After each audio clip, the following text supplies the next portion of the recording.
Hello and welcome to another episode of the Portrait Profits Show. I'm sure glad that you guys are here with me today. We've got a great panel to talk about a really cool thing, and that's the growth so that we understand what's going on in business, so we continue to learn and know more about photography and know more about the business side. So we've brought three of your fellow photographers to give their opinion on what they do, what they think is important, what direction they feel they should head. My name is Jim Landers, and my mission is simple. I help portrait photographers just like you make a great income doing what they love. Each week, you get tips and systems on the business side of photography designed to help you gain a mastery over marketing and sales, reducing the struggles that most photographers face so you can finally get what you deserve. You're in the right place. Welcome to the Portrait Profit Show. The Portrait Profit Show is brought to you by Digital Pro Lab and Landers Photography School. And from Digital Pro Lab, we have Amanda with us today. Hey, Amanda. Hey, Jim. So this is a special day for Amanda. And I don't know if she wants me to be telling everybody, but I think everybody should know. It's her birthday. Happy birthday, Amanda. Thank you. Thank you so much. I've gotten so much love on social media and my phone's blowing up. So it's a nice day to feel special. Totally believe that. Totally believe that. Well, I'm so glad that you're here, and I hope you're excited about all the questions that are coming and the speakers that are the panelists that we have with us today to answer these questions. And I bet you've got some opinions on continuing education for photographers as well. Yep, as an educator myself, I'm big on education, so it's a key to success for sure. Yeah. So, Awesome. and the panels are my favorite, so I'm ready. Yay! All right. So, are you going to have something that you want to share with us at the end? Yep, I do. Okay. So, you guys, once the questions are all done, don't leave. Stick around because Amanda on her birthday has something to share. All right. Thanks, Amanda. I'm going to bring on the speakers real quick. Oh, and you know what? Before I do that, I want to encourage you guys to leave messages and ask questions. So if you've got a question you want to ask the panelists, we might ask it. We have all the questions lined up, but if we think your question is fantastic, we might just throw it in. And so I want to encourage you to do that. And so I want you to, I'm going to put something across the bottom of the screen right now. If you are okay with us seeing your name, then click this link that you see across the bottom. It's StreamYard.com/Facebook. So if you click that link, then we'll be able to see your name as well as your comment. We'll be able to see your comment anyway. It'll say Facebook user or YouTube user or LinkedIn. By the way, we're simulcast to 5 different Facebook pages, 1 LinkedIn page, and 2 YouTube channels. So therefore, you can interact with us on any of those and it'll send it to you. But if you click this link, then it allows us to see who you are. And if you don't do it, we don't even know you're there unless you make a comment. So we encourage you, make comments. Click to ask questions. And we encourage you also, I see one of you has already clicked that love button. Thank you so much for showing the love. We appreciate that. So click that love button, click that like button, whatever you feel is appropriate. If you think something we said is funny, hey, we're good with the funny emoji too. So we love that interaction. If someone says something you agree with, enter in the comments, yes, or I agree. We want to see that interaction. That helps us. That keeps us going. That's part of the fuel that keeps us going, and we encourage it. Let's bring on our 3 panelists, and we'll allow them to introduce themselves independently in just a moment, but we're getting them, bring them on just to say hi real quick. So we have Ashley Heinen. Hi. And we have Michelle Valenzuela.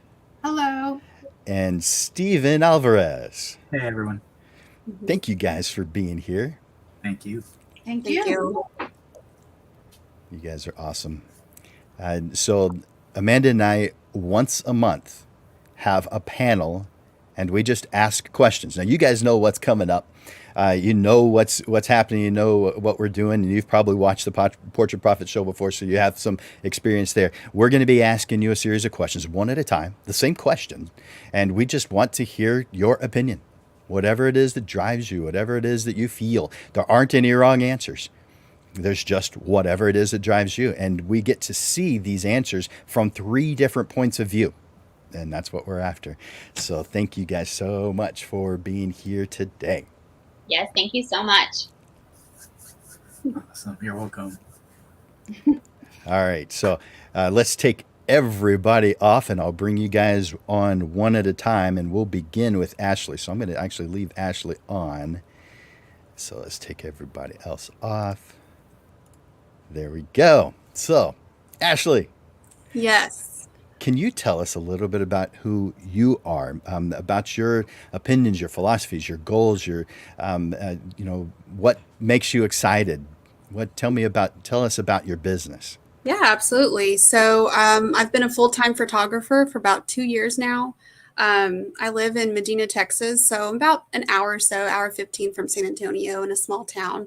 And I work with, I specialize in all kinds of photography, family, maternity, weddings, elopements, engagements, a little bit of everything. I kind of photograph out here. And on my spare time, I enjoy photographing nature and wildlife. So that's just a little bit about me. Awesome. Thank you for sharing that. And thank you for being here today. Yeah, thank you. I'm excited. Yay. All right, so let's have Michelle come on next. Michelle, can you tell us a little bit about who you are and your passions, your interests? Tell us a little about you and your business. Yeah, so I own 1044 Photography. I'm based out of New Braunfels, and I've been doing photography for about 9 years. Part-time for 8. I just went full-time in January, so I am a full-time photographer. And I pretty much specialize in events and portraits. I would like to kind of niche down to graduating senior portraits. So I'm kind of narrowing down my niche on my photography as well, just because I do a lot of different things and it kind of gets hectic. My events have taken over pretty much this year. So trying to narrow down to something that I love and working with teams. And that's something that I basically want to niche down to. Sounds like a lot. Are you staying busy? I've been busy. Honestly, I've been really busy. Good. On top of that, just still continuing my education as well. It never ends, huh? Never ends. Thank you, Michelle. Thank you for being here. You're welcome. Thank you. All right, let's bring on Steven Alvarez. Steven, how's it going today? All right, Jim. Can you tell us a little bit about you and your business, your passions?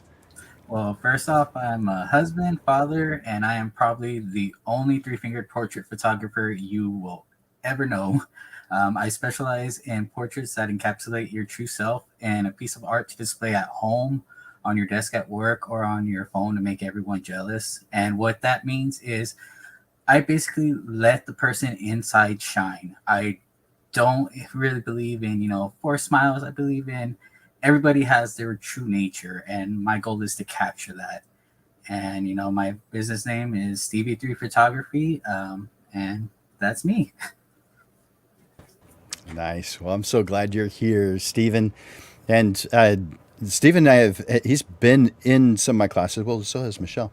But you were in one that just happened a few months ago.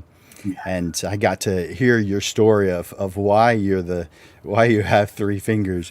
And I think it's really cool that you've included that. I mean, because I'm sure it didn't come across in the beginning as something you were excited about or proud of. It was probably something that was a huge amount of frustration, and yet you've added this into who you are, and it's part of your description of who you are. That's kind of cool. What do you mind me asking? What that evolution was? Well, what caused that? It began with honestly a lot of anxiety. I wasn't able to wrap my head around my hand. Let's just say it that way. For those who have not heard my story, I actually had a table saw accident where I amputated two of my, main fingers. I was a student at UTSA for architecture. My whole life was drawing and graphing, and that flipped my world upside down. And 6 months later, I just needed a job, and I started at Life Touch. Where they just, sometimes a warm body is good enough. You just need to get there and get the picture. And I shied away from the looks that I would get from the students. And before long, I realized that I have a passion for making them smile and making them express themselves.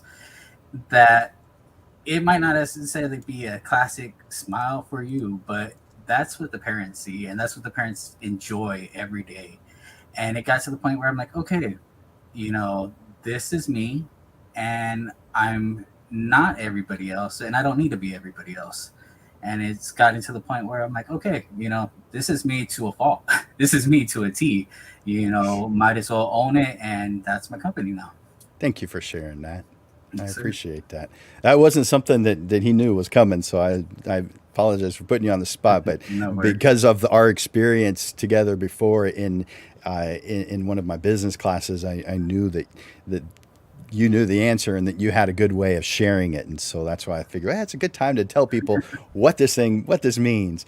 All right, so thank you, Stephen, and I'm going to start asking the questions with Michelle. So I'm going to take you off for now and move to Michelle. Michelle, the first question that I have for you is just to give me your philosophy on continuing education for photographers. What do you feel is right for photographers? Not necessarily what you do, but just what's in your head. What do you feel a photographer should do? Well, definitely, education is, like Amanda said earlier, it's definitely key. Anywhere from starting, to learn your camera in manual, basically taking control of what you want your image to, for your final image to look like. You have to take control of that. So you have to learn how to use your camera, how to learn, what lighting you want to use. There's just just so much in photography. Photography is art. Just like in any art, you gotta learn different skills and techniques to own and fine tune your art that you're wanting to express. And it's just definitely a very important key. I've been doing it for 9 years. I actually started with Jim taking classes, learning how to use my camera. Photography is an expensive hobby, and you have to, I guess, focus on what you want to do with photography. What are your goals? And you're always going to be learning different things. I mean, Photoshop is a monster at first, but you have to gradually learn different things on what you want to, how do you want to use Photoshop with your photography. So gosh, there's just so much you can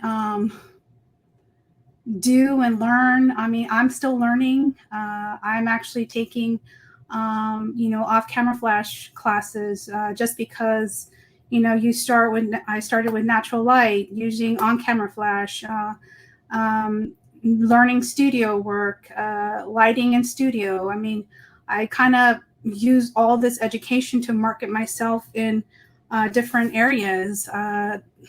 You can say I was a jack of all trades, so I pretty much market myself on anything possible, how I can help my client bring their vision to life. So definitely education is definitely key. It's a continuous process if you're eventually going to take it into running a business. I know a lot of us start out as hobbyists, but then we find that passion, we have that drive, and we want to learn more. And it's always going to, if you want to stand out, definitely you're going to have to continue that education, as you go, and then fine tuning on how you want to present your art at the end. That sounds good to me. Yeah. I agree. There's a lot of things to learn. You're never going to learn it all, and learning is fun. I think most of us love it. Oh yeah. So thank you for that, Michelle. I Yeah. appreciate it. Let's ask that same question now. Let's see. Let's bring Stephen back on to share his philosophy. And before I do that, I forgot to tell you, if you're watching live, do me a favor and enter hashtag live into the comments. Just hashtag the number. It used to be called number sign. Hashtag live in the comments. Now, if you're watching this later in the replay, then please enter in hashtag replay. But hashtag live if you're watching this here. That helps us know who's here. I'd like to give shout outs. Like I want to say happy birth. That's something that someone says. Happy birthday. I'm glad Roxanne is here. Hey, Roxanne. I'm glad Amber's here, and Miguel and Lupe. And it looks like there's 2 different Robins. And I appreciate them both and love one of them. Well, I love them both, but different ways. And Heather is here, and Sharon. I'm glad you're here, Sharon. Steven's here. Kevin is here. Oh, he's got a question. I'll have to ask that in just a bit. Who else is here that I haven't mentioned yet? Well, there's several, and I'll hopefully recognize each one of you. But do me a favor, enter in hashtag live. Let me know you're here. And also, if you've got questions or comments, enter them. And click that like button and that love button every time you hear one of our panelists say something that you like, or me, or Amanda. Hit that like button, hit that love button. That's our fuel.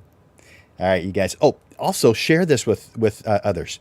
The more you share what it is that we're doing, the more people know what we're doing and can grow. Because if the entire photography community grows, then that means all of us grow in income and the quality of business. So we need to grow the entire industry to make that happen. So click that share button real quick. Let other people know about this. All right.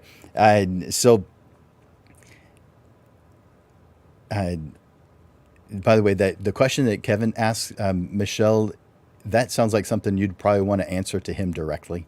I don't know if you can see the questions that people are asking, but on one of the Facebook pages, he's on one of the Facebook pages, and you can see it there. All right, let's bring on Steven Alvarez. Steven, can you do me a favor and tell me about your philosophy on continuing education for photographers? Well, honestly, if you aren't learning, you aren't growing. There is no direct path in the way you learn, but if you're passionate about what you do, there comes a point in time where you just realize that what you know is nowhere near all there is to know. And what I mean by that is there's so much out there where you think you know it, and you're get next to someone who has, maybe 1-2 years more than experience than you, and your eyes just get blown wide open into the things that you didn't even know were a possibility, but you knew it at that time. You thought you knew it at least. And so that's what I believe. If you aren't learning, you are not growing. Love it. Very quick, very simple, very direct to the point. You're not learning, you're not growing, and we have to continue to grow. So there you go. Good answer. Thank you for that, Stephen. All right, that same question is going to Ashley. Ashley, can you share with us your philosophy on continuing education in photography? Absolutely. And I have to very much agree with Michelle and Stephen on that. If you're not learning something, then you're not getting anywhere. I think it's just really important, and it's going to be a key life skill in your photography career. So I very much agree on that. And I myself am still learning a little bit about Photoshop and how it all operates. So I'm learning something new all the time. And I think that that's how you grow. So. Nice. Thank you for sharing that. Yes. So that means the next question is going to you. By the way, I just realized, you guys, that on the handout that I sent you, the numbers aren't the way I had intended them. So don't necessarily go by those little numbers that are there, because I want this next question to go to Ashley. Ashley, can you answer this one? What top 2 or 3, not the hundreds of things that photographers need to learn, but just the top 2 or 3 things you feel like a photographer should be focusing their attention on when it comes to education and growing as a photographer? Sure, absolutely. I think partially, specifically, growing as a photographer, my top 3 categories would be attitude, presentation, and communication. I think all those key skills are very important and such an important foundation to your photography business. So, Perfect. Thank you. yes. So, tell me how you would enhance one of those, how you could grow using one of those. What thing maybe do you do, or would you suggest to someone to grow in one of those areas? Sure. I would say definitely, starting with your attitude, how you communicate with your clients is a big deal. Speaking professionally, using the correct verbiage, Love it. calling them on the phone, having a face-to-face conversation with your clients even. Okay. So I think, your attitude and how you represent yourself as a photographer, just like we gave introduction today, do the same thing with all your clients. Let them know a little bit about you and what you're about. So I think that is a big key role in that. Nice. All right. Very good. Yeah. So let's bring on Michelle and ask her that same question. Michelle, what do you think are the top 2 or maybe 3, because sometimes we can't narrow it down to just 2, skills a photographer should focus their attention on? I think my number 1 is going to be technical skills, basically learning your camera. You know, that's basically the most important thing, is learning your camera, how to use it. And probably the next one is creativity. That's one that I'm passionate about. I love to create. I take my photography into art. So I, used a lot of landscaping, architectural elements at first, and then enhanced them and added people. So that's more of where I am. I love to do the creative stuff. And probably the third one, I would say networking. Honestly, in the last probably 2.5 years, focusing on wanting to go full time as a photographer, the networking and showing people, talking to people, building that relationship with other businesses, not only with businesses, but your clients, I think is one of the most important things that has helped me in my business. So definitely networking. I love networking with other photographers, other creators, not only that, but other businesses on top of that. So that basically took my business to the next level, and getting that mindset and basically taking that leap of faith. And I just took that leap of faith in December. So anyone can definitely do it. You just got to put your mind to it. That's true. That's very true. Thank you for that, Michelle. You're welcome. All right. Well, let's ask that same question of Stephen. Stephen, what top 2 or maybe 3 skills should a photographer focus their attention on? Well, as Ashley and Michelle said, I believe communication and knowing your tools are 2 of the most important skills when it comes to photography, and actually anything you do in the business aspect of any field that's needed. Those are the 2 most important things. Knowing your skill, knowing your tools, and knowing how to express that them to the client. And beyond, just the business side, focusing more on a skill that I believe is needed in the photography side that is often overlooked is composition. There's some beautiful scenery, and just like when you take a beautiful picture of the moon and you take it with your phone and it just does it no justice, if you don't know composition on the photography side, a lot of the times your vision is not going to be fulfilled to the greatest extreme. You know, it's not going to be what you envisioned, but it has the potential to be. You just got to focus on what you see and what you know other people are going to see in that moment when you take that picture and you take that photograph. I'm sorry. Yeah. Okay, good. Thank you, Stephen. Appreciate you sharing that with us. All right, so I'm going to ask the next question of you, the new question. So, what's more important in a photography business, the business or the photography? Well, honestly, there's two different aspects. If you are looking at it as the business side, as the career and income generating side, um, there are plenty of photographers who make a living while knowing the bare minimum on the photography skill side. But they succeed because they know how to market themselves beyond their expertise. It's taken me a long time to realize that just because you know how to take a great portrait or great photo doesn't mean everybody's going to see it if you don't know how to put yourself out there.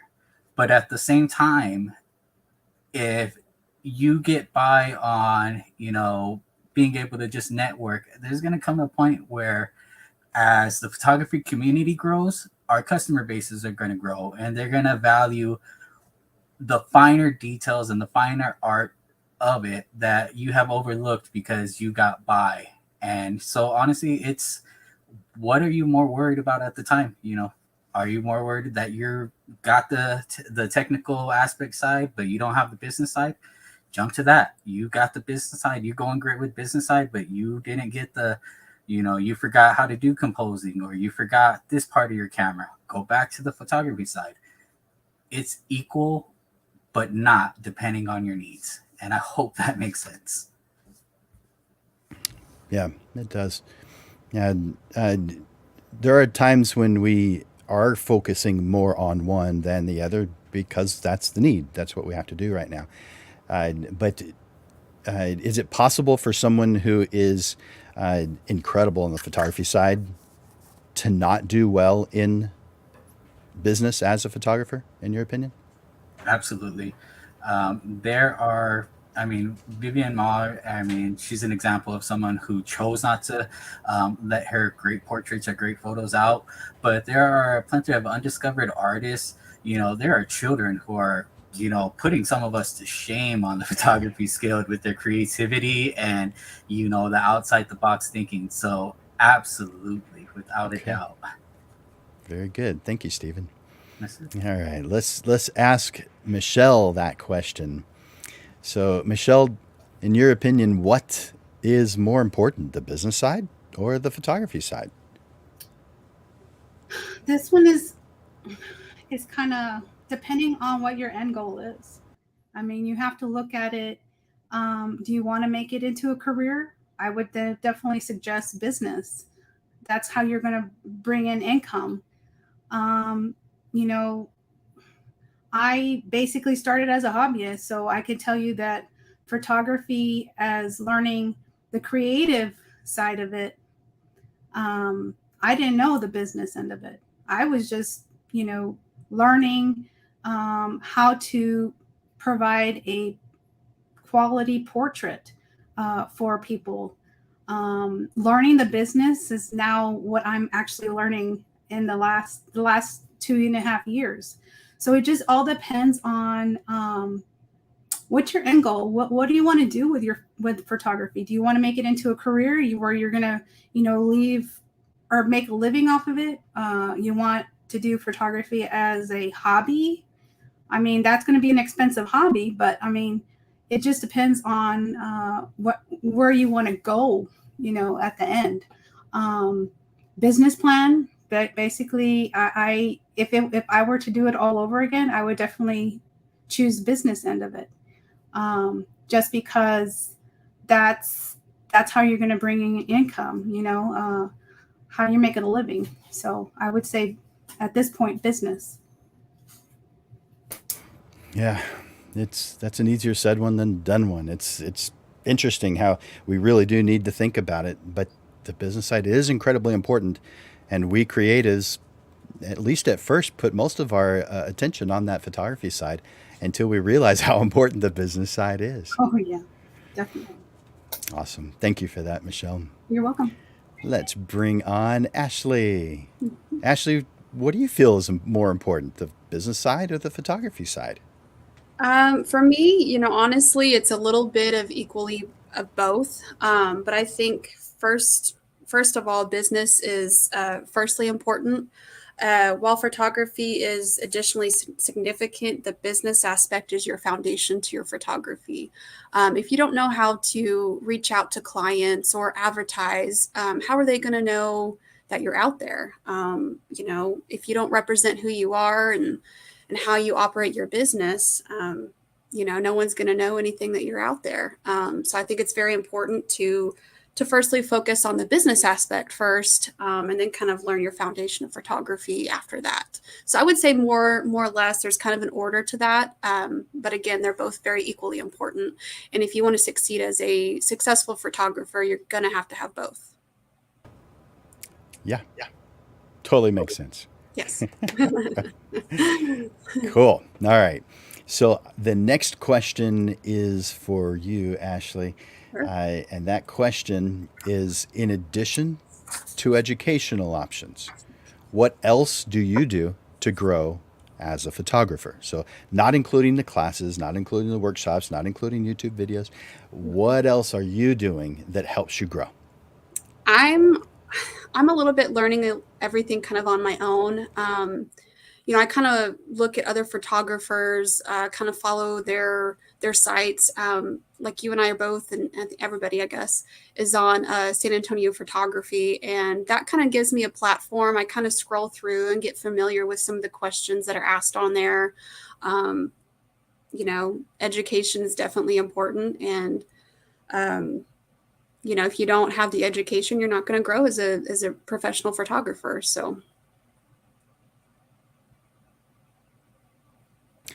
That's a good one. Yeah. Yeah. And in fact, the organizer of the San Antonio photography Facebook page is watching you and hearing you say that. So he's probably saying, yes. Yeah, there's that community that that we can insert ourselves into and should, and participate, and we're going to come across things that we wouldn't have even thought of otherwise. So yeah, thank you for including that in your answer. Of course. Thank you. Awesome. Thanks, Ashley. Yeah, thank you.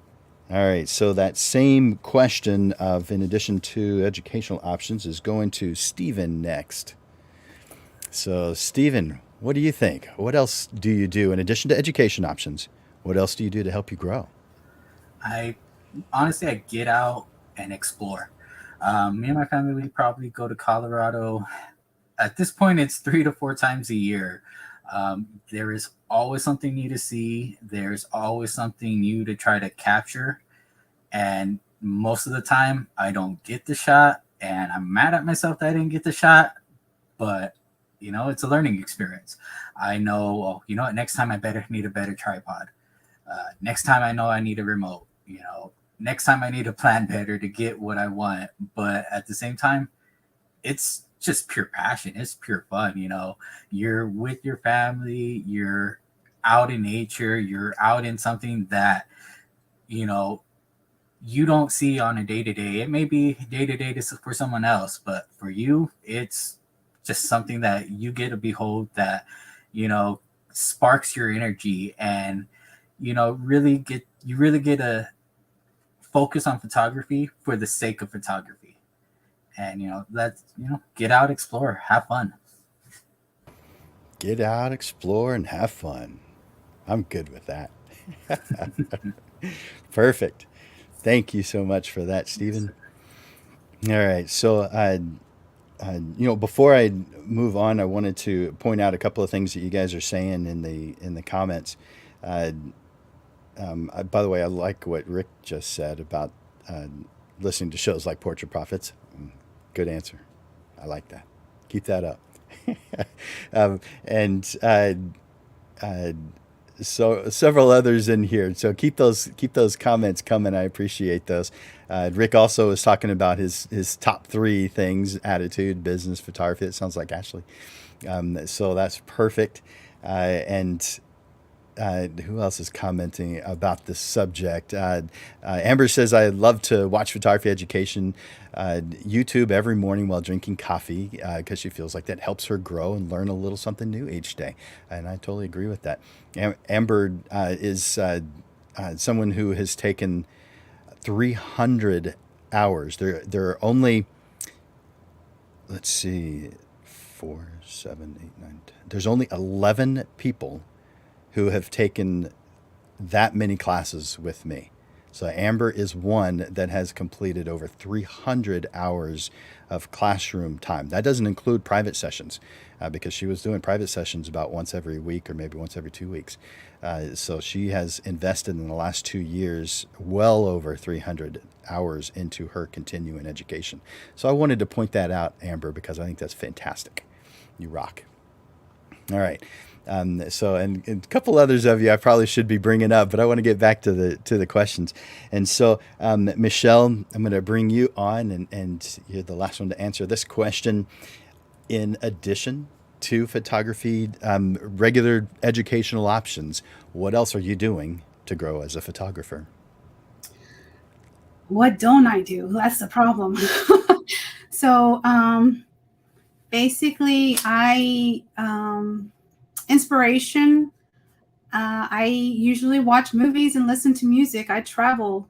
I listen to podcasts. I search YouTube just like every other photographer does, learning different things I want to do, such as something creating in Photoshop.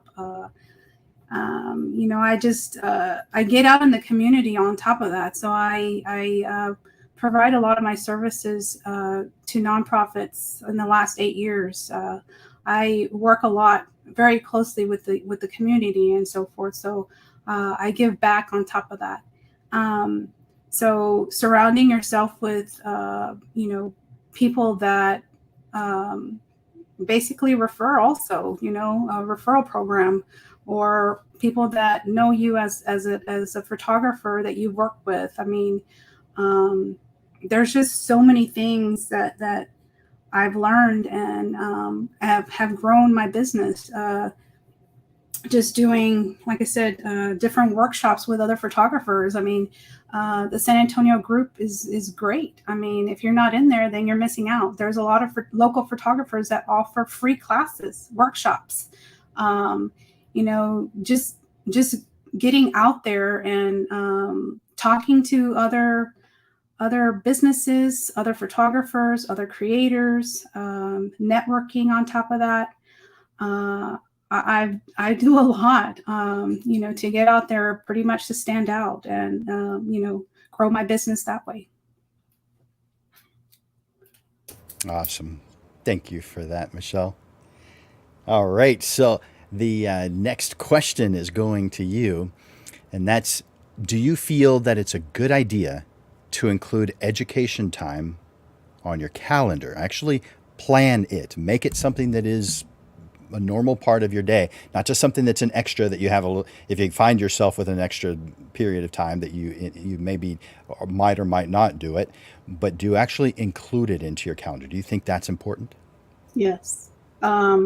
Any type of workshops, like I said, there's tons of in-person workshops all over, different groups, different forums that you're part of on Facebook.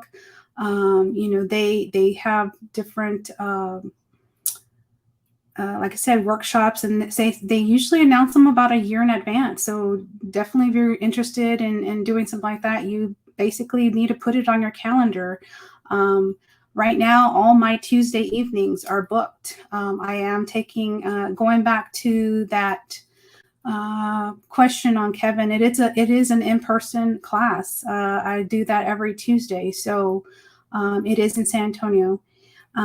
If you want to message me, I can send you that information. But yeah, definitely, it's definitely important to put it on your calendar, just because life happens.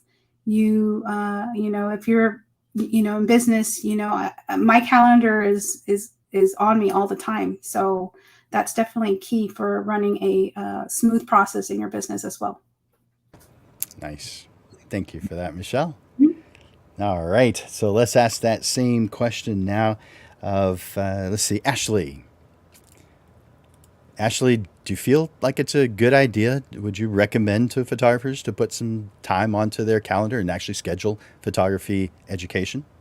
Most definitely. That's the only way that you're going to keep moving forward and to be a successful photographer. If you keep putting it, tossing it in the corner and just forgetting about it, not putting it on your calendar, how are you going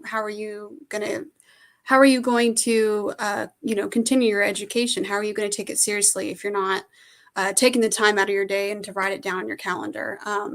I keep about 2 or 3 different calendars on me. I have a digital calendar and I have a physical calendar. I will write everything down that I do.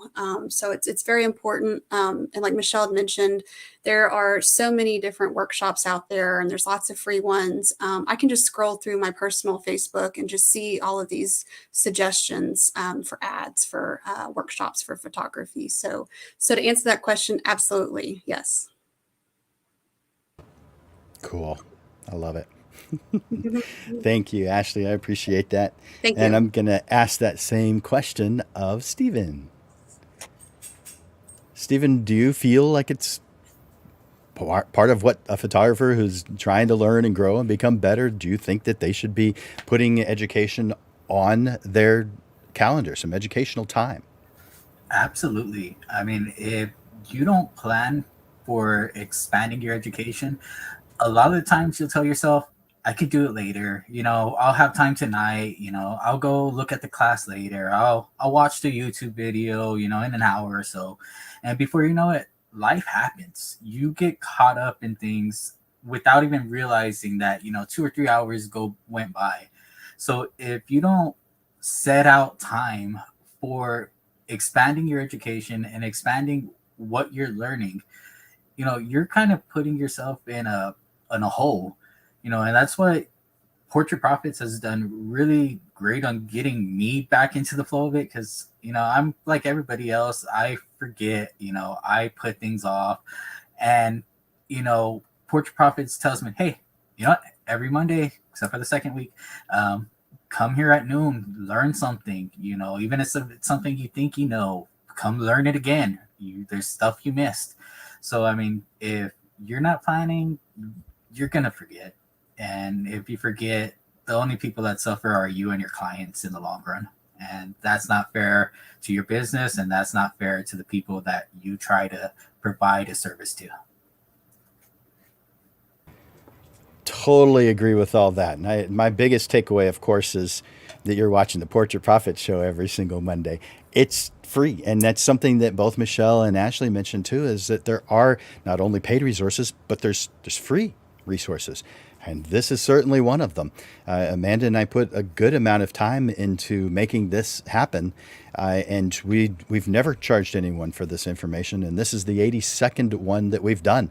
And so for those who aren't taking advantage of it, I'm wondering why. Why not? So take advantage of your resources, and thank you for pointing out that you're watching the Portrait Profits Show regularly. I really appreciate that. Yes, sir. No, I appreciate y'all. Y'all have done more to expand my business within the last year than I did on my own for a very long time. So, shouts out to you and Amber for putting this on. Thanks. Amanda, I'm sorry. I read Amber on the. Happy birthday, Amanda. Sorry. Love it. All right, so I'm going to be asking you the next question, but before I do, I'm going to take you back off and comment, let some of these comments that people are saying come on. So I'm going to bring you back on for the next question here in just a moment, and take that banner off temporarily. Oh yes, Tony, I appreciate you mentioning that. Lunch with Landers. Uh, so just in case you guys don't know, what he's referring to is every single week I take a photographer to lunch with me, and that's Lunch with Landers. It's on Tuesdays, and I'm going to the Dominion for lunch on Tuesdays every single Tuesday anyway. And so I figure, well, I'll just take somebody with me. And so that's what that is about. And let me show you the link to that real quick. Just give me a second to get it for you. Is that it? Yeah. All right. So I'm going to put that link in the, I'm going to post that link in the comments. So that way you have the ability to just click the link that Tony's referring to. Okay. So right now in the comments down in your news feed, you should be seeing Lunch with Landers. If you want to take advantage of that, just click on the link takes you to my calendar. Just click on the Tuesday that causes you to be able to come out. Schedule that and make sure you do it. And if you are unable, let me know ahead of time with enough time to be able to find somebody else. So one or two times someone has told me 5 minutes ahead of time. That's not enough time for me to find somebody else. But Lunch with Landers, yeah, take advantage of it. We get to watch a great speaker, because that's what's happening at the Dominion on Tuesdays. We listen to a great speaker, and then afterwards we talk about you or your business, whatever you want to talk about, for half an hour after that. So thank you for mentioning that, Tony. I appreciate that. And let's see, who else has mentioned some things on here. Huh. A Facebook user said, "Can you send me a car to pick me up?" I'll have to form a relationship with someone who does that kind of work, and then I'd be able to say yes. But obviously, at this point, I can't. I love it. Let's see. Roxanne is saying, "You're not learning. If you're not learning, you're not growing." I agree. Let's see. What else are we saying? Can't see the link. The link should be in the news feed. It won't show up on the screen. It shows up in the news feed. If you guys would like for me to put it on the screen, well, I can do that. Let me do that real quick. All right, so there's the link to Lunch with Landers on the screen. It's calendly.com/photo school and then /Lunch with Landers. So that's the link. All right. So let's get back to Stephen, and let's ask you the next question, Stephen, which is, oh, I'm on the wrong one. Of course. Do you consider education to be an investment in yourself? And if so, what does that actually mean? I mean, does that mean investing time? Does that mean investing money? What does that mean to you? Well, first off, absolutely. Education is an investment in yourself. Um, a lot of the times you can get a free education off of YouTube. There's a plethora of sites out there that will give you, free posing guides, free this, but you have to invest your time into learning that. If you don't set out the time, the same thing like with, planning the education, you have to invest. No, sorry, let me correct myself. Time is your most valuable asset. If you are giving time, if you're giving time to your education, you are investing more in yourself than you realize. I speak, from experience, like what Tony said in the comments. The Lunch with Landers was an eye opener to see how much each second is actually costing you on a day-to-day basis. And I mean that where our time is valuable. Our time means something in the sense of it's taken away from your family. It's taken away from, the things that you value the most. And kind of rambled right there. Apologize. But time and money usually gets tied up in a sense in a very convoluted way when it comes to investing yourself. Um, a lot of times you think, well, I don't have the time, but I'll get time later, or I don't have the money, but you don't always need the money. You need to put your mind to it and put yourself in the mindset that every second I'm giving to growing is a second that my business or what I want to do with my life is I'm getting there. I'm getting one step closer, one step closer. With every second, it's one step closer. I'm sorry for rambling there, but I hope that made sense. That's perfect. I mean, these questions take a little bit of thought, and we have to just allow that to roam around in our mind for a little bit, and then those words come out. So that's perfect, Stephen. I appreciate your opinion on that. Very good. All right, so let's ask that same question of Michelle.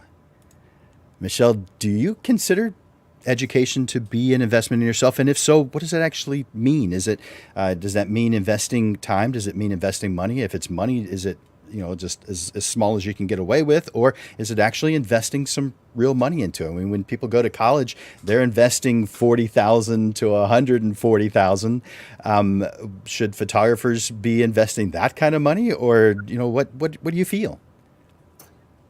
This is a tricky question.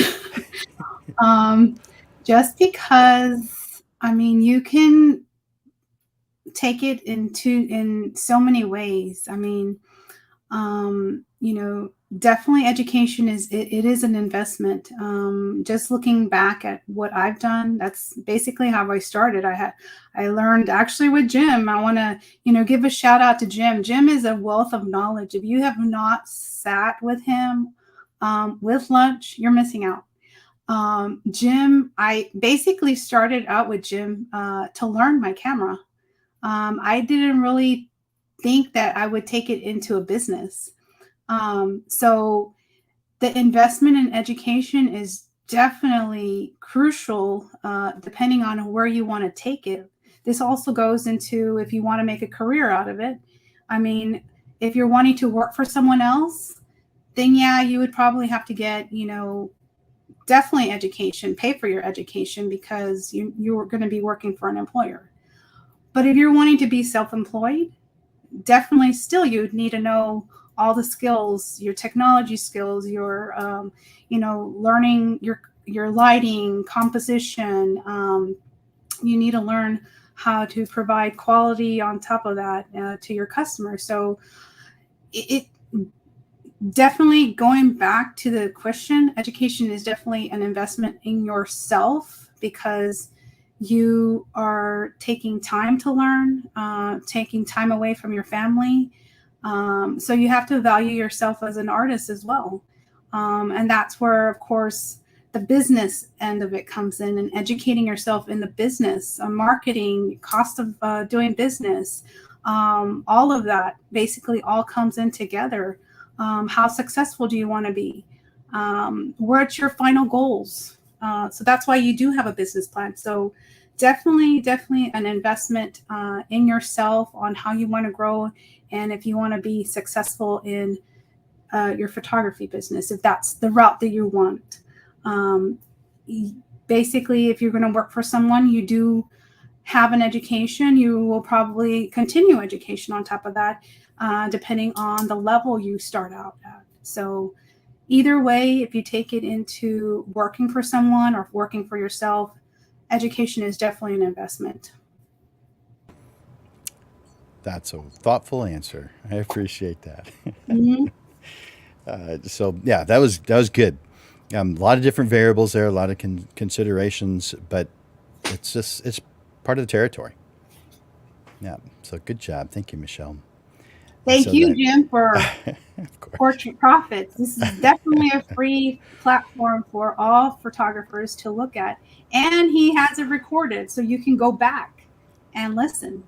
So I'm telling you, Jim is amazing. I did not ask for that, you guys, but I thoroughly appreciate it. Well, I've known Jim for probably about 10 years now. So Jim is, all I can say is he's amazing. Oh, I appreciate. You're amazing too. Oh, thank you. Thank you, Michelle. All right, so let's ask that same question of Ashley, and Ashley has not taken any of my classes, so we get to hear a point of view of someone who may see me as someone who has some value, but wouldn't have any firsthand knowledge of it. And so, do you actually consider education to be an investment in yourself? And if so, does that mean time? Does it mean money? Does it mean both? And to what extent of these? Yeah, absolutely. For me particularly, I invest my time in my education. Honestly, YouTube has been my main platform for education and investing myself. Like we talked about previously, there are so many different free workshops out there, and I do take advantage of those. But for me, if I have a question, honestly, it's easy for me to type it into YouTube. But popping on here today and kind of learning about, portrait profits and who you're about, I'd be more than willing to take a workshop with you and just kind of discover more about what's out there and what knowledge I'm missing out on. And like we talked about before, you never stop learning photography. No matter how professional you think you are, there's always something new to learn out there. There is always something else to learn. That's absolutely true. I mean, Ashley, I've been studying photography. I don't know your age, and I'm not asking your age, but I would guess I've been studying photography for a lot longer than you've been alive, because I started studying photography in 1975. So I can't imagine that you know anything of the 70s personally, or even of the 80s. So therefore, No. so, but even though I've been studying photography since 1975, Yeah. what I've learned is that it is endless. There is no getting to the end. I know some No. people get to the point where they feel like they know enough, and possibly they have based on what they're doing, but is that the right thing to do to your client, and is it the right thing to do to your passion for photography to allow it to stagnate? Because I feel like that would be a horrible thing for both situations, a lose-lose, and I am all about finding the win-wins. And if I can find a win-win-win, I'm all about all three of those things. And so, yeah, there's always more to learn. When you learn a little something else, there's things that spike off of that you can go and reach into and look at, and things will spike off of that, and it just is endless. There's Yes. so much to learn, and I know that can sound overwhelming, but it's fascinating and it's exciting because you've got a whole career ahead of you, and you've got a huge amount of stuff, and you'll never get bored unless you choose to be bored. Exactly. So Absolutely. awesome. So the next question is for you, Ashley, and that question is, what is something you learned in a class? This could be a YouTube video, but what's something you've learned from someone else that you have used ever since? No, I kind of struggled with that question just because I wasn't real sure how to answer that. But honestly, something that I have been using every single time that I take photographs is just manual mode. Like my first very photo, I had no idea what I was doing. I wasn't sure which settings to be on. I kind of self-taught myself through the clients I've been through, and I've grown with my clients as well. And so with that being said, over time, like I mentioned, YouTube has been my main platform for myself before I got to know about you and what this program's about. But manual mode for me has been something that I've used ever since. And I use it every single time that I photograph a session. Good. And do you mind me asking why you feel that is the right way to go?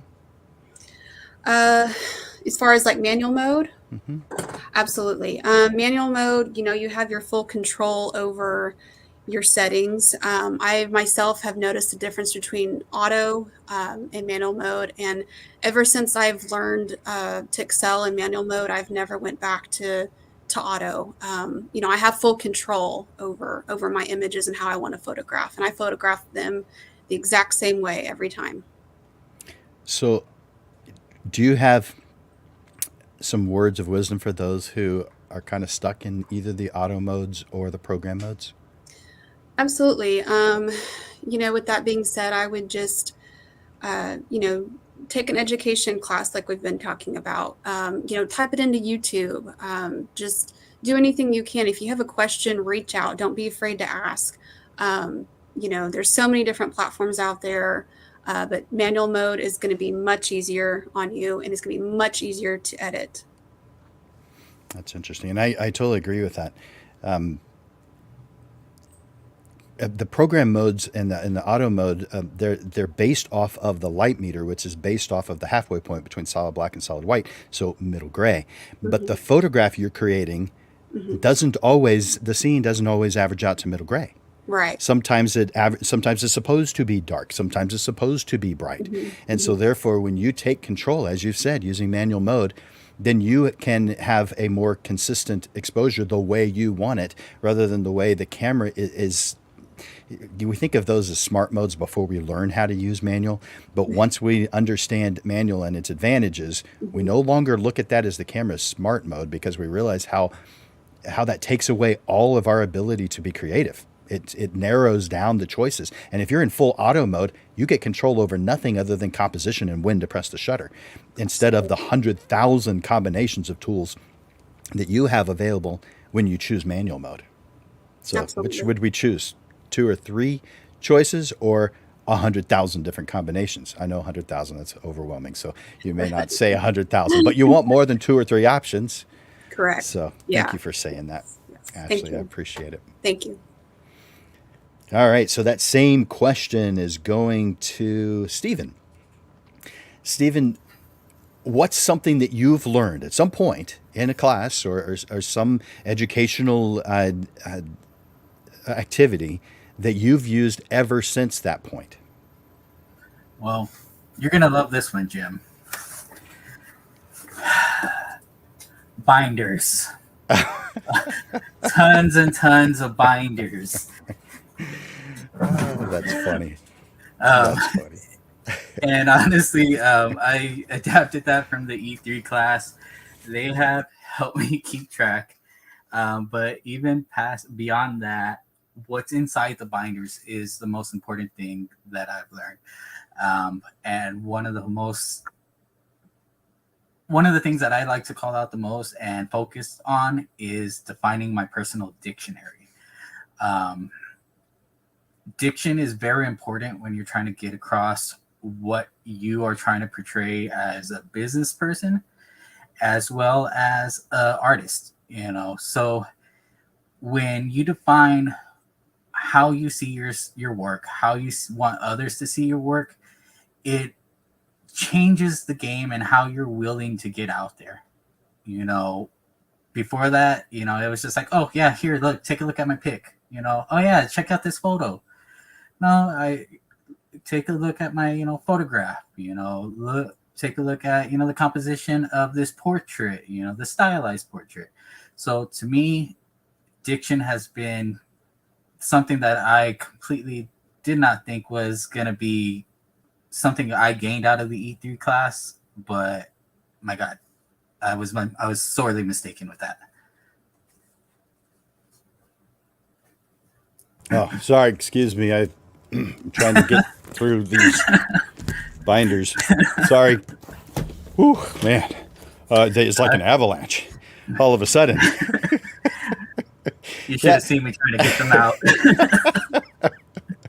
You guys, he's referring, when he was talking about the binders part, it's not something I think everybody should do, because you're going to wind up with a lot of binders. I have, I don't know, at least 30 of them that are sitting right here in this small workspace, and there's at least 100 more. But these are, we creatives have a lot of ideas.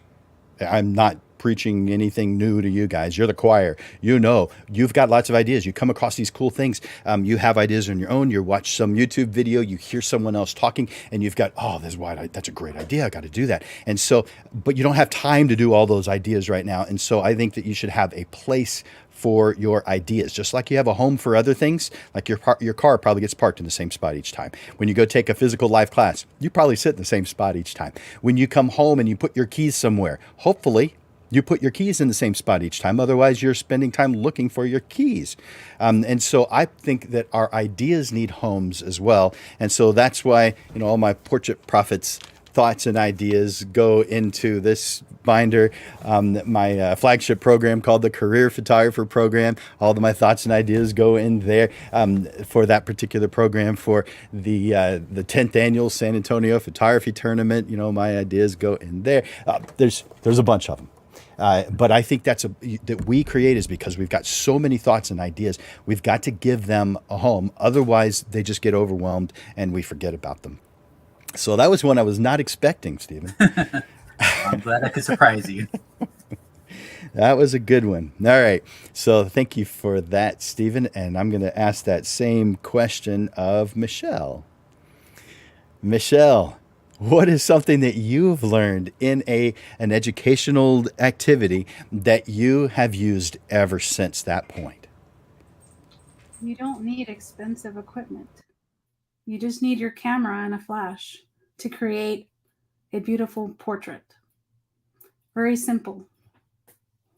So that's what I've used for the last pretty much 8 years being a photographer, is a camera and a flash. Knowing your lighting is key. So you can create anything. And then, of course, knowing your camera. So it sounds like you believe in the KISS model, the keep it simple. Yeah, pretty much. Shoot it in camera with less editing, pretty much. Get it in camera. So it sounds like you're giving the rules to the annual San Antonio Photography Tournament, because you're not allowed to do any post-processing in the tournament. Exactly. And I actually started out doing the tournaments too. So yeah, that was fun. So this year is the 10th annual. Did you know that? Yes. 10 years, 10th annual. And of course, one of our major sponsors is Digital Pro Lab. And has been every single year. I mean, not a single year skipped, not not this year. No, that's never happened. They are completely supportive. In fact, Amanda and her team at Digital Pro Lab are probably the most contribute the most time, effort, dollars into the San Antonio photography community. They are fantastic. We are blessed and lucky to have Amanda and Ray at the helm at the Digital Pro Lab, and their team, because their team is what makes it happen too. It's Amanda's vision, and then everyone else putting all that effort into it to expand well beyond what they have the ability to do themselves. Yeah, they are amazing. So, yep. I like putting that little plug in because I love Digital Pro Lab. I love a lot of vendors out there, but I just love good people who want to do good things to help out the photography community. It's things that are greater than themselves, who aren't inward looking. They are outward looking as well as inward, because you have to be inward looking. You have to keep on keeping on with yourself, but turning it outside, turning some of that energy out is fantastic. So thank you for sharing that, Michelle. So you get the next question, the first one for this question, and that is: do you believe that someone who is self-taught has unknown gaps in their education, that they have just as much heart and caring as someone who takes a lot of classes, but they can't know what they don't know? And if they were go to YouTube, they can only ask the questions that they already know to ask. They can't ask what they don't yet know. And so do you feel that there are gaps in a self-taught person's education? Kind of. Yes and no. I guess you can look at it that way. Learning a lot of things. At the beginning, of course, I learned a lot from your classes, the basics. But a lot of it has been self-taught. Practice basically perfects, your final product, or what have you, your portrait that you're trying to create. So there are gaps from experience. Photoshop. I am definitely self-taught in Photoshop. Photoshop is a monster. There's so much stuff that you can do in Photoshop that learning off YouTube, you can't learn everything. I'm just going to put this out there. This was kind of funny. I had a lady reach out to me wanting me to teach her Photoshop because she liked, my editing skills and so forth. And she wanted to know if she could learn it in 2 days. And I said, ma'am, I've been learning it for 15 years. I mean, so yeah, there are gaps. But if you stop learning, there's going to be more gaps. So definitely continuing education is definitely key to success. Awesome. My husky came to visit me. Goody. So he's moving around down at my feet. Okay, thank you, bud. He just left. At least he's not jumping. I thought he would. you would have gotten to see some fun stuff going on. He loves to kiss and get in your face and just gets a little. And talk. Yeah, you know. I know. Oh man. Okay, so that's a good answer because while there's gaps in education, period. There's no way all of us can know everything. No. And so if we don't know something, then we can't possibly even ask the question on something. We've all been in situations where we've gone into it or heard about it. And maybe you've been in a classroom or a social situation where someone has something that they're presenting and they say, do you have any questions? And you're like, I don't know enough to ask a single question. I just don't know enough. So therefore, you really couldn't have gone to YouTube with it because you didn't know to ask the question. And so YouTube, I think YouTube's a fantastic way to learn. And there's others out there too. Sharon Sutherland mentioned Creative Live, but YouTube is fantastic, and I definitely think that everyone should use it. I don't think it's a good primary source of education or main source of education. I think it's a fantastic secondary source of education. In other words, when you have a question, and you just need an answer as quickly as you can get it, so you can apply it right now. That YouTube supplies that to you a whole lot easier than taking a class at the local community college or with somebody like me. So with someone who's doing private coaching, of course, maybe it's easier to call your coach and ask. But if you don't have that, then that's probably the way to go. Do you see it similarly or differently than how I am thinking? No, it's definitely they're very similar. I mean, there are like Udemy, Skillshare. PPA has some Yes. classes on there. B&H, Adorama. They all have lots of workshops also that are free. There's just so many platforms that you can look at. I mean, even podcasts. Podcasts with other photographers. You learn from that too. They tell you what their mistakes are. So, we all have mistakes. We learn from them, Yeah. So, definitely we learn from the school of hard knocks sometimes. And that's where I feel like I've been, learning on my own, but it's definitely a continuous learning cycle. It's a process of, your business, learn the process. Basically, you hear that all the time. You have to have a process in your business to be successful and make that money. There we go. Yep. All right. So thank you for that, Michelle. And that same question is going to Ashley. Ashley, do you believe that that someone who's self-taught might have some gaps in their education? In agreeing to Michelle, I have to say yes and no. I think even the most professional photographer, even the student that you mentioned, for example, she took 300 hours of courses with you. And that just goes to show that I think with any photographer, whether you're just starting out or you're an advanced photographer, there's always room for improvement. There's always room to improve your skills. There's always room for knowledge and to get to know more information about what's out there as far as photography. Totally agree with that. Yep. Yeah. We don't know. We're never going to know it all. And so someone who's self-taught has gaps in their education, but someone who has been taking classes has gaps in their education too. And it could be maybe that they weren't paying attention to that part of the class. It could be that it wasn't covered in the class, so therefore there's that gap there. Sure. Maybe it was something, a direction that student goes off into that wasn't even a part of the class, and so there's going to be gaps no matter what direction you go. Um, the difference in self-taught. Have you heard that? What is that quote? The person who teaches, it was a okay, tell me what you think about this, because I think of it as being true and upsetting. Bother. It's kind of, it sounds mean, but it's Yeah. true. So Yeah. Mhm. the person who teaches himself has a fool for a teacher.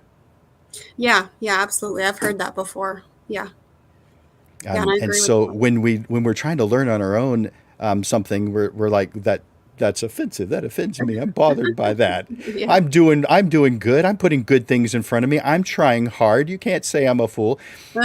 But the bottom line is, why would Yeah. they say something like that? Right. And that's because if we're going to be learning from someone, doesn't it make more sense to learn from someone who knows more than we do? Yeah. So I think that's what that's based on. Yeah. But I also, agree.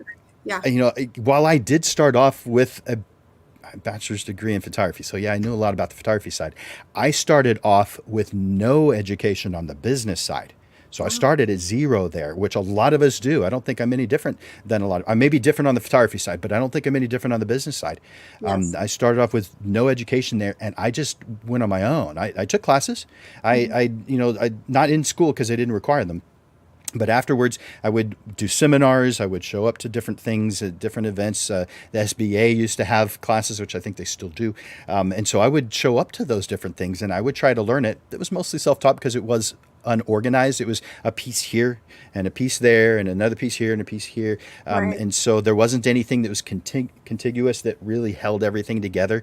And Sure. I think that part harmed me in the short run, Yeah. because I didn't have that structure to begin with. And so these pieces didn't fit together the way they should have. It's not that they didn't fit together, period. They didn't fit together with anything that was continuous. So therefore, it took me a lot longer to learn it had I just learned it all together in a Right. systemized class rather than trying to self-teach myself on that subject. Yeah, Do and you I feel absolutely that have to way? agree with you on that. Yeah, absolutely. Because I kind of, the way you described yourself is sort of the way that I'm kind of going about it. Being a small town photographer, you're kind of sheltered. You don't really know exactly where to reach out. So YouTube has always been my platform. Sure. And I will agree. I've kind of reached out. Like I had a client that asked me if I could Photoshop something, and I said, "Well, let me see what I can do."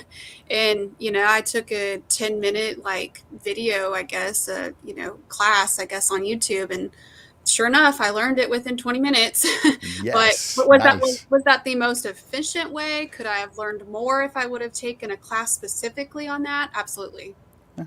Yeah. So, yeah. Or if it's going to take you too long, pay someone else to do it. Yeah. Fantastic. Thank you so much for answering Yes. that, Ashley. Yes. Thank you. Let's ask that same question of Stephen. All right, Stephen, self-taught versus systemized, organized classes. What's your opinion? There are so many gaps that you're ignorant of when you're self-taught. It's mind-boggling. And I'm a prime example of that. I believed what I was doing was good enough because it's what I always did. It's what I learned from the beginning. And while it was the right way at the time, it hindered my growth. Thinking I knew everything I needed to get going held me back far longer than I'm proud to say. But at the same time, I'm proud to say that I can acknowledge that I was woefully ignorant, but now I have no excuse. I know there's education out there that, like Michelle and Ashley had said, that there's free avenues of education that you just gotta search out there. Portrait Profits, Lunch with Landers,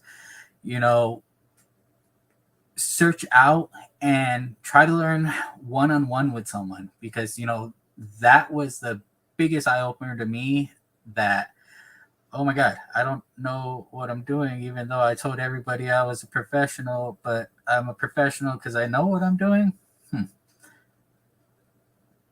You don't know what you don't know until you know it. And it's a hard fact of life for business owners and photographers, that we are never going to know it all.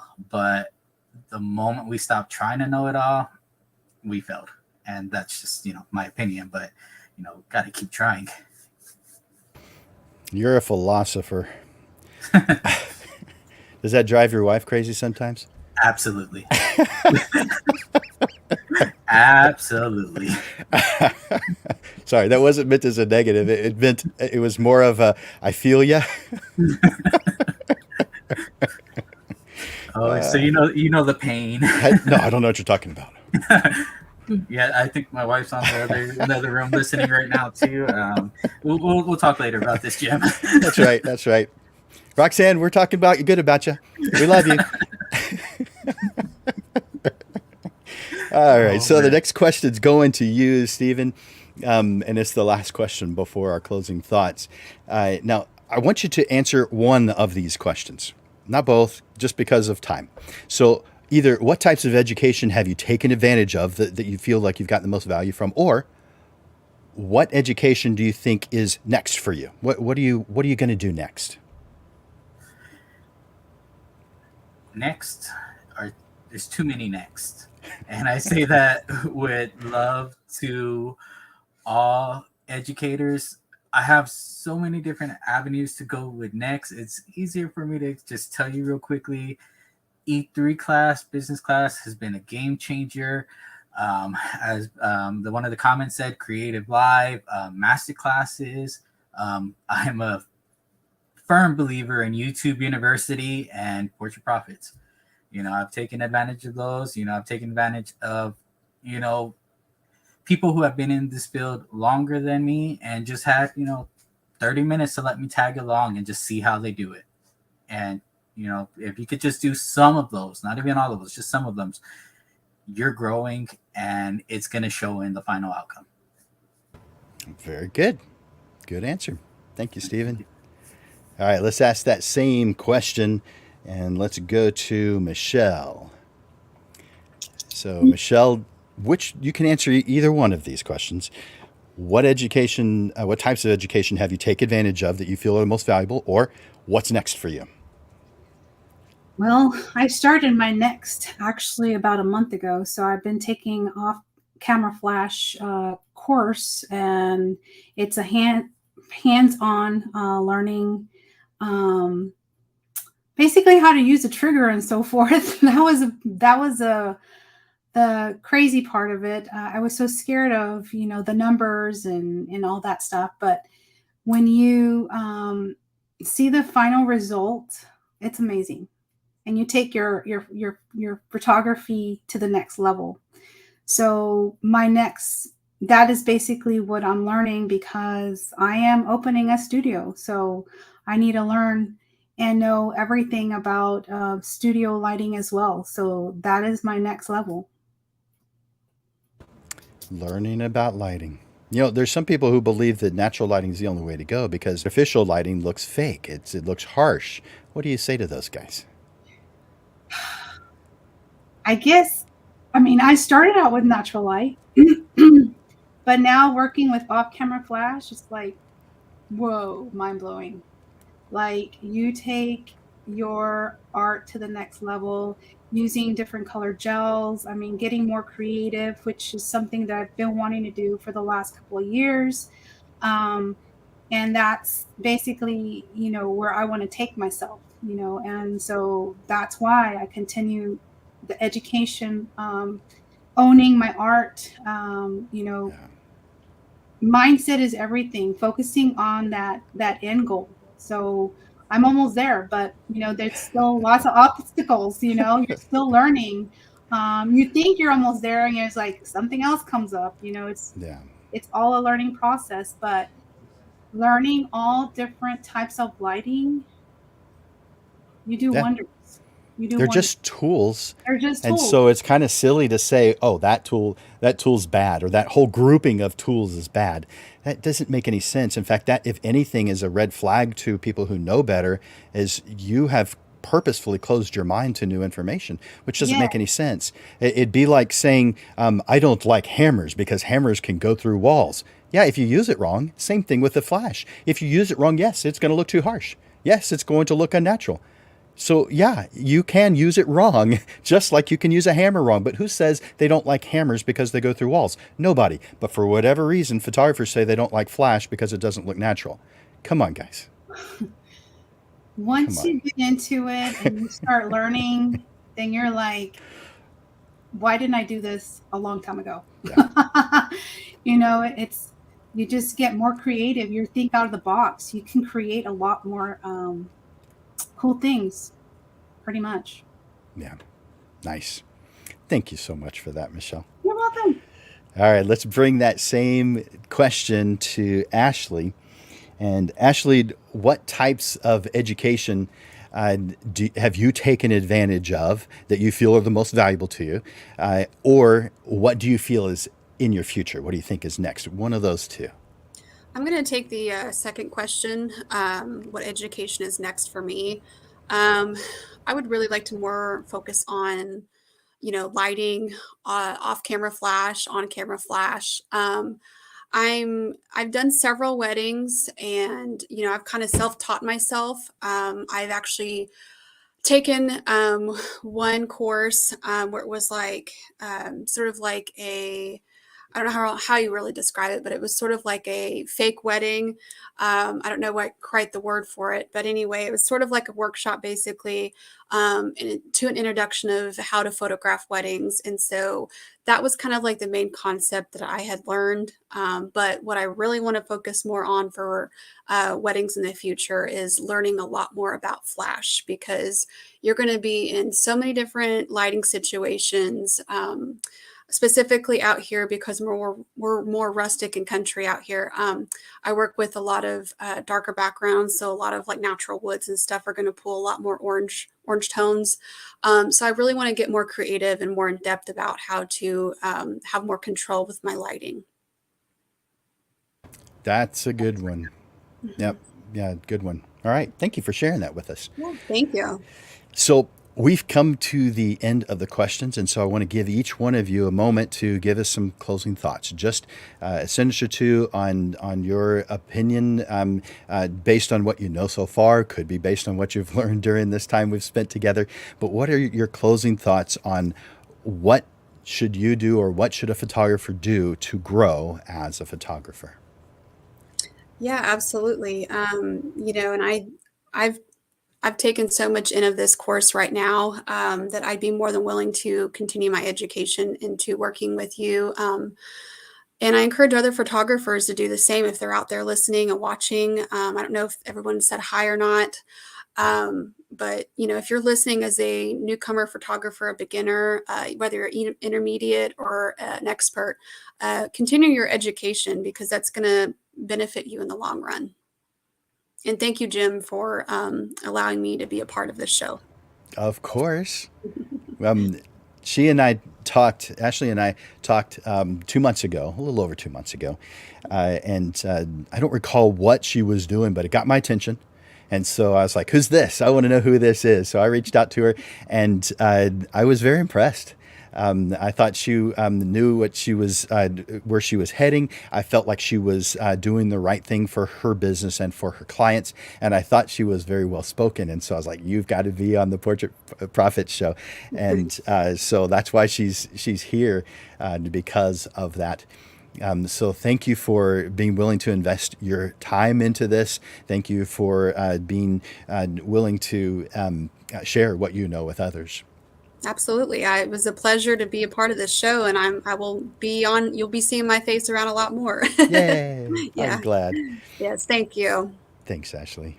All right, so closing thoughts now to Stephen. Stephen, do you have any last minute thoughts or words of advice? Well, first off, I just want to thank everyone for giving their time to be here. Like I said, time is your most valuable asset, and just being here is energizing for me, and I'm sure it's energizing for a lot of the other people who have been timid and just kind of tiptoeing in the community. You know, I know a lot of our faces look scary. You know, I'm a big hairy guy, but you know, reach out. We want the community to grow, and you know, if that doesn't come across in the show, then tell me how I could show you, because you know, everybody here just wants success. Because you succeed, I end up succeeding. You know, you grow, the community grows, I'm forced to grow and push myself farther. So Portrait Profits, being invited to this panel, I am just grateful for all of this. Thank you. Just thank you, everyone. Thank you, Stephen. You rock. Thank you, Jim. Everybody does. We always have such good panelists. I love you guys. So thank you for investing your time with us and sharing the experiences that you have, being open to that. So we appreciate it. Thank you, Sir, Stephen. thank you so much. And let's bring on Michelle. Michelle, do you have any closing thoughts? Anything you want to share as philosophy or anything that you think that you can share with us for photographers to grow in their love of photography or their growth of their business? Yeah, I want to, of course, thank you for inviting me to be part of the panel. I think as photographers and our community, we basically have to come together because we all learn different ways. And, you know, don't look at it as competition, because the money's out there. You just have to go get it. Passion, you know, you have to have passion and drive. If this is something that you want, then go get it. Don't sit around and think that people are going to come to you. Get out there and network. Get involved in the community. Look at those free classes. Like I said, Jim is a wealth of knowledge. Go sit with him, talk to him. He's a great mentor. Find a mentor. There's, like I said, lots of free classes. Follow other photographers, reach out to maybe other photographers, learn how to take criticism, because that's how we grow. Learning from our mistakes, that is how we grow, and that's what makes us who we are. You know, I basically, like I said, I will be opening up my studio. I will be having workshops also to help other photographers build their portfolios, because it's very important to have a portfolio when you're starting out. I didn't have that. So I feel like if I can provide that to other photographers who are wanting to pursue a career in photography, you know, I have had a lot of photographers reach out to me for mentoring. So that's something that I may be doing in the future as well. I'm always, you know, someone to come and ask, you know, and I ask myself. I mean, if I don't know anything, I'll ask and reach out to other photographers, not only here in the San Antonio area. I have friend photographers all over different states and so forth, different workshops that I've gone through. It never stop learning. If this is your passion and your drive, then go for it. Nothing's going to stop you except for you. So, I mean, there's just so much. Like I said, if you want to make this happen, then you make it happen. Sounds good to me. I'm glad that you are open to mentoring others and helping them with whatever their direction is. That you're going to be planning as part of yourself going forward. This help of others, uplifting other photographers, because I have found it to be beneficial not only to the person who's receiving it, but to me as well. Yeah. I found it to be a win-win, because even something as simple as they asked me a question that I never even thought of before. Right. And now I am thinking about it from a different way. And so I have a more full view of a subject I thought I knew pretty darn well. And so I love that. It's just like kind of sharing with me one more way that I can learn and grow. Not that I need help in that area, because I've got plenty of things I want to learn and grow in. But I appreciate it when someone brings that to my attention. When someone critiques what I'm doing, or asks what I'm doing, why do you do it that way? I don't think of it as they're critiquing me or saying I'm doing it wrong. I'm thinking that they're just trying to learn, and thinking that, he does it this way. I don't see why he's doing that way, so I'm going to ask.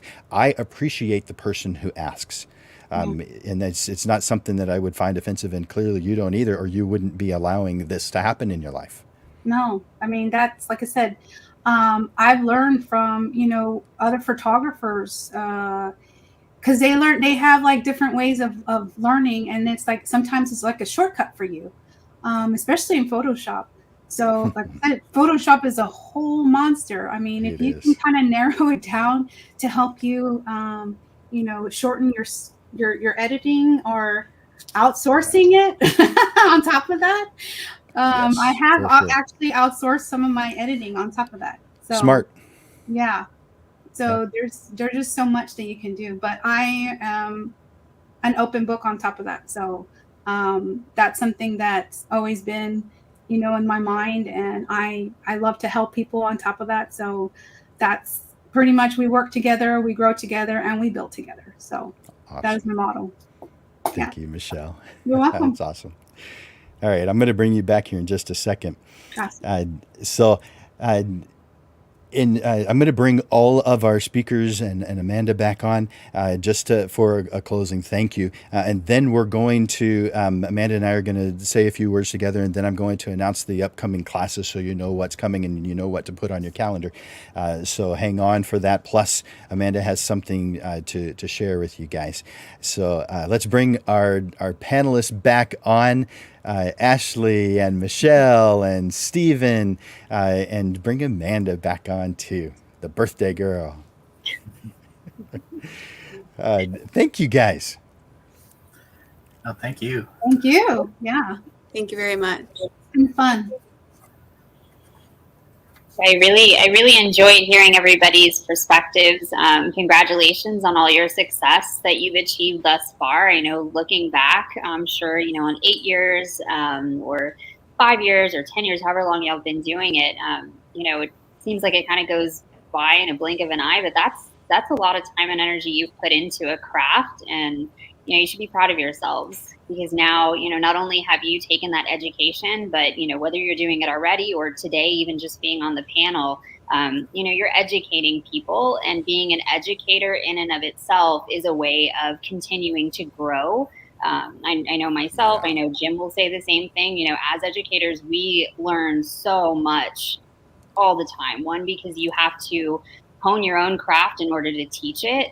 And then, your students, people that ask you questions, they're going to challenge you in different ways, and they're going to make you think outside of what you know, and it's going to adapt your own teaching style and technique. So thank you for continuing that, and continuing to grow in that effort too. So thank you. Love it. Thank you. Thank you. Well, thank you guys for being here. Thank you for sharing. And thank you for investing your time. And I know that you've got lives, so therefore you sacrifice something to be here with us today to uplift the photography community. So thank you for that sacrifice. And thank you for all that you're doing to grow yourself, because that is beneficial to the entire photography community. And of course, thank you for your time today. All right. Thank you, everyone. Thank you, Jim. Thank you. Let's visit for just a little while, Amanda. So, how is it that we always get the best panelists? These guys are fantastic. I think you just know a lot of fabulous people, and I love that. I mean, we enjoy hearing things from different points of view, and you and I are alike in that. points of view that don't agree with us aren't bothering us. We want to hear it because there's got to be something about what they're doing or what they're believing in that's good, and we can gain something from it, even though it may not be the same as ours and it may be totally different. There's something about what they believe in that is of benefit, and if we listen, we gain. Absolutely. Totally agree. I think it's very valuable to hear other perspectives, and I continue to learn every day from every person that I learn from or hear from. Even if it's a quick meeting, it doesn't even have to be a very long, drawn out conversation. Sometimes you just, people's creative energies even teach me things. So I value that. There's a few people who want to say something to you, so I'm going to put those comments on the screen real quick. You probably already saw them, but I want everybody to see them. So, and you're welcome to say something to them if you want to. But I'm going to go scroll through them. Thank you so much, Roxanne and Miguel. Oh, and Amber. Thank you. Let's see. I think that there's some more. Man, I went through too fast. I went through the end already. Here's one. And Tony. Yep. So I think there were more, and you guys, if you said happy birthday to Amanda, you can still say it. But if I skipped you, I'm so sorry. I didn't intend to. There was a ton of comments in there. Just remember, we're on the page that you're on, but we're also on 7 different ones in addition to the one that you're on. And so I'm scrolling through all of the comments on all of those pages, and so yeah, I'm going to miss some. I am. But thank you guys for being here and watching this show, especially because you are helping to grow the photography community just by increasing what you know, because people watch you. They look at what you're doing and all the positive changes that you're making, the ways that you're growing. Other people are noticing. They're visiting your website. They're visiting your Facebook page. They see these things and they grow because you've grown. So thank you for indirectly advancing and uplifting the rest of the photography community. Amanda, did you have something you wanted to share with us before I talk about the upcoming classes? Of course. Well, as y'all know, because Jim said it a couple of times and because I felt so much love today, it is my birthday, and all week I've decided to do a very special birthday sale on one of my absolute favorite product lines in my favorite size. I love an 8x10 size. It's not a wall portrait, but it is a beautiful, perfect size that everybody, is familiar with. It's something that can go on a wall. It definitely is something that you can put on a mantle. It's something that you can store. I love the 8x10 size print. For me personally, it's something that I print a lot of, especially in the type of photography that I do, which is more black and white, more modern conceptual. It's just something that's near and dear to me, that particular size. It's literally the most popular size ordered at Digital Pro Lab. So it's one of my favorites, of course. And then the fine art line, which is all of our hand and mule papers. They're all thicker. Most of our matte papers are in that product line, like our Smooth Photo Rag, German Etching, Torchon, Baryta. These are more textured papers. So if you haven't really experienced printing your work on something other than a luster, glossy, or metallic paper, which are your silver halide type prints, then you want to try a fine art paper. And this would be a great opportunity for you to do it. Again, it's my favorite. So I've decided to do 20% off when you use the code BDAY20. I would love to say that I'm 20, but I am not 20. If we did my actual age, I'd be giving you or paying you to actually do the prints through that sale. But 20 is what we're going to do for this week. It's all the way through Saturday. So hopefully taking advantage of that because I love that size. So hope y'all love it too. Awesome. 20% off an 8x10 and it's a fine art print. That's awesome. So you guys write down that promo code, because when it goes off the screen, you're not going to see it anymore. I guess you could go back in the feed and come back to it if you wanted to, but it's simple. BDAY20. Is it all caps? It's actually not case sensitive. Okay. So BDAY20 up until the 17th. So you got several days to take advantage of it, but don't wait things like this it's too easy to forget about it. So go through your images and choose several of them. Is there a limit on the number? No limit at all. You can order one, you can order 100, 20% off. And as I always say, if you're not familiar, we do have two different print workflows. We have our full service print workflow, and then we have our monitor match print workflow. I always encourage our professional photographers to take advantage of our monitor match print workflow. That's where we help to educate you on the importance of monitor calibration, so that when you're editing your photos in Photoshop, Lightroom, or some other editing software, because that's part of the education that y'all are dedicating to, a key component of that is making sure that your monitor is calibrated. If it's not calibrated, it's not going to accurately print out at a professional photo lab. So this entire workflow is dedicated to preserving everything that you're spending hours doing. And on top of that, you get anywhere from 20 to 50% off just by ordering through that system, because you're doing most of the work. Our techs are not having to color correct your images or do anything other than maintain our quality standards of printing. So not only do you get, that deep discount through that system or that print workflow, then you can add the birthday 20% off your fine art print and get even more discount for the printing. Nice. So there's really no excuse not to print, not with Digital Pro Lab anyways. We're always giving something so that we can encourage printing, because we are big proponents of the printed photograph. We know the importance of it, the value of it, and we know how important it is to building your businesses as professional photographers as well. So take advantage of that and the education that we have to give as well. It looks like Rick is appreciating you giving that deal, and so is Robin Brian. And Miguel commented that it's also on the website, so that's good. Yeah. Nice. There's several other comments here, but those are the ones that were in relation to what you just said. Awesome. All right. Well, Amanda, thank you for being here, even though it's your birthday. I mean, you could have been spending it with Ray or with some friends, but you're here with us on your birthday, and so that's special. That means a lot to us, because you certainly don't have to, and yet you are. So you rock. Your team rocks, and we are so grateful that you're a big part of the San Antonio photography community.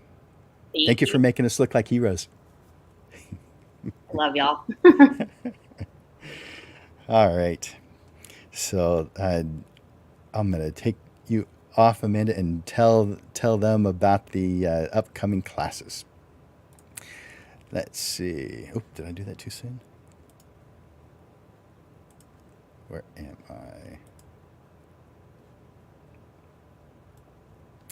I? There we go. The upcoming shows. All right, so I want to tell you about what is coming up. And we have every a Portrait Profit show every single Monday, and with the second Monday of every month. Like today, we do it in the evening because that's when we do our panels, and that's just easier to get people to talk in the evenings because they're busy during the day. But our Portrait Profit show is at noon every single Monday, with the exception of the second Monday of each month. So this coming Monday, we have a.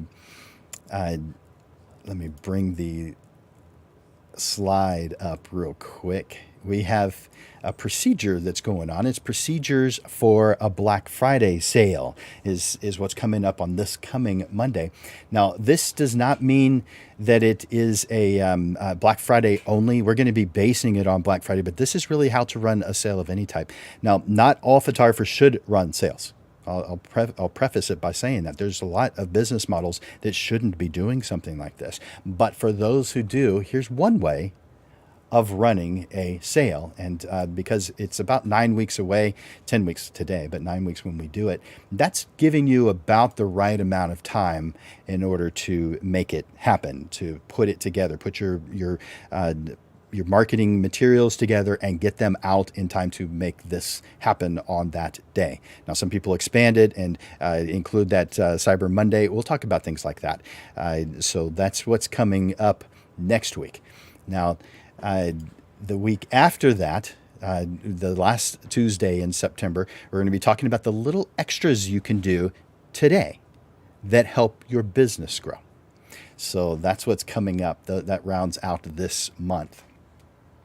And we've got some good stuff coming up. There's the next two. So do me a favor and do yourself a favor. Put those on your calendar right now. Mondays at noon, Portrait Profit Show right here on this Facebook page or this LinkedIn page or this YouTube channel that you're watching right now.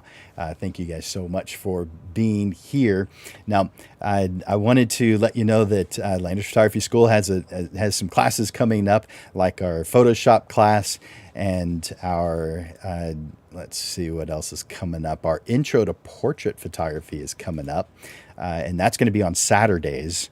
So, and it's later this month. I think it's the last Saturday of this month when that one starts. But go to landersphotoschool.com, click on classes, and then see what options are available. But you've got the Photo 101, you have the portrait photography, and we have another one that's starting this month, and that is, or maybe it's next month that this one starts, is creative photography. And it looks like I don't have that banner up. Okay, that's all right. Plus, of course, I have the business assessment consultation, and this is free. I'm not even charging for this for a 30-minute one. Now, we can do a full version of it, and then, of course, I'm going to charge for it. But I'll give you a free 30-minute one, and we talk about your business. We talk about pricing.